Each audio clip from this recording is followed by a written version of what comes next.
This is smoking awareness for RJ DeVince for week 4. So there are several dangers of smoking: increased heart rate, respiratory rate, elevated blood pressure. The ingredients in the cigarettes can cause cancer, such as like tobacco or the tar and the nicotine, but mainly the tar. Carbon monoxide levels are 400 times greater in the body of a smoker than considered to be safe than a non-smoker.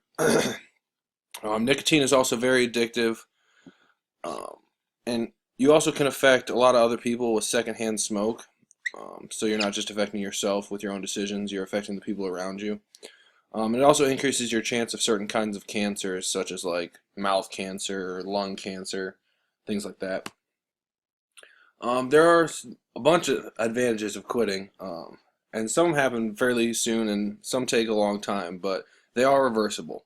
Um, no aspect of cigarette smoke, besides if you've had surgery or something for it, is reversible, irreversible. So after 20 minutes, your blood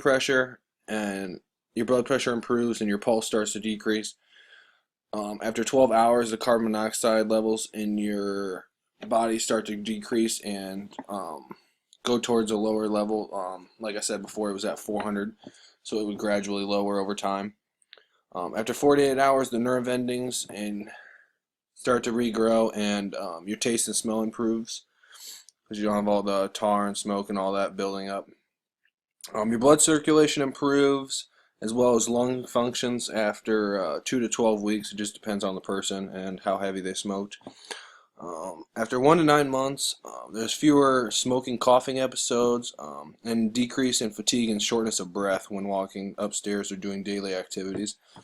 After 1 year, your risk of early heart disease decreases by 50%, and after 10 to 15 years, your life expectancy is comparable to someone who never smoked. So it is completely reversible, like I said before.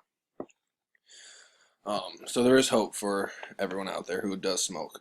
So smoke-free environments, the people in these areas won't have to worry about secondhand smoke, which is the cigarette smoke in the environment everyone else has to breathe, which is said to be more deadly than the actual regular smoke because they don't have the filter like the person smoking the original cigarette. They're being at a 20% higher mortality rate for breathing in smoke. So there you go. For each pack of cigarettes smoked inside, like at like a sports stadium inside that smoking area, sometimes they're not always outside, they're just heavily vented. But sometimes the vents are broken. But for each pack of cigarettes smoked for one person, everyone in that enclosed area has the equivalent of smoking 5 cigarettes. I thought that was pretty disgusting. And like I said before, the people around him don't have the filter on the cigarette. They're just breathing in what he's breathing out, which is all the pure tar and chemicals and stuff like that. So being a role model, if you have children, then you should know better than to smoke, or at least not in front of them, or definitely not in the car with all the windows rolled up. I've seen that a lot lately. Really upsets me.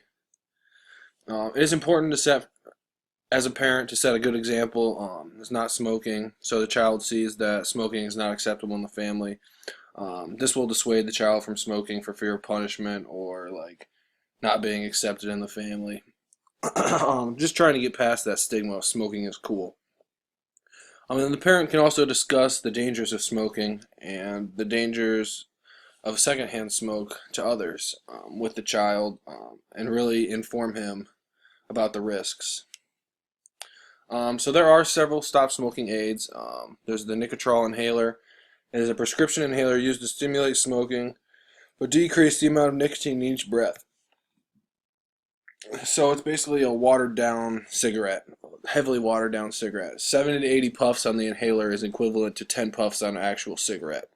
So it literally just limits their exposure to the nicotine and all that, but still gives them the amount of time at the mouth holding something that they're sucking on, like the cigarette would be, because they're addicted to the action as much as they are the mental aspect of it. And then the transdermal patch, everybody knows about the patch. Oh, sorry, let me bring it back here. Everybody knows about the patch.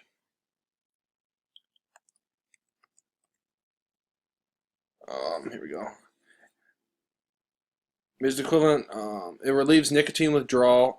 It just slowly steps down the amount of nicotine in the patch, and it decreases over time and eases the quitting process. So at the start of quitting, you'll be getting patches that are a lot more potent than you would the patches near the end, because they lose potency as you go down, because you're supposed to be lessening your amount of nicotine. So that is all. Thank you very much.